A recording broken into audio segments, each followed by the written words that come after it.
Իսկ այժմ արցախցիների իրավունքների պաշտպանության խորհրդի անդամ Նժդեհ Իսկանդարյանը կներկայացնի Արցախի ժողովրդի իրավունքների համար մեր պայքարի շարունակականության հնարավոր մոտեցումները, որպեսզի միասին որոշում կայացնենք։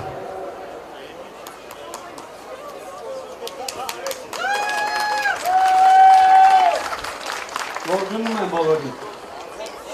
Ինձ համար պատիվ է լինել այստեղ։ Մինչ անելիքների մասին խոսելը, ուզում եմ ձեր հետ կիսվել մի փոքրիկ պատմության։ Քայլում էինք այստեղ, մեզ էին մոտիկանում հարյուրավոր քաղաքացիներ, ովքեր այստեղ են եկել Հայաստանի հեռավոր գյուղերից, եկել են մեր կողքին կանգնելու,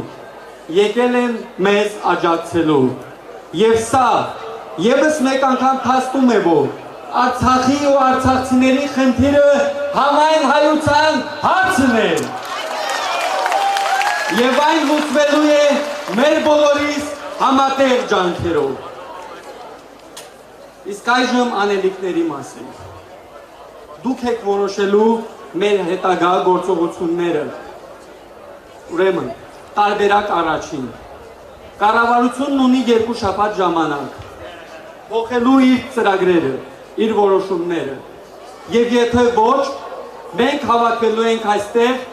և միասին իրականացնելու ենք մեր հետագա քայլերը։ Եվ տարբերակ երկրորդ, նախաձեռնող խումբը մնալու է այստեղ, ձևավորելու է շտաբ, ամենօրյա իրականացնելու է իրազեկման ակցիաներ, իշխանությունն ունի 1 շաբաթ ժամանակ, և եթե ոչ, մենք կազմակերպելու ենք ավելի մեծ հանրահավաք և անցնելու ենք հստակ գործողությունների։ Դուք արդեն ինձ ասեցիք, որն է մեր պատասխանը։ Այժմ մենք ոստիկանների հետ կհամագործակցենք և որից հետո կտեղեկացնենք մեր հետագա քայլերը։ Շնորհակալություն։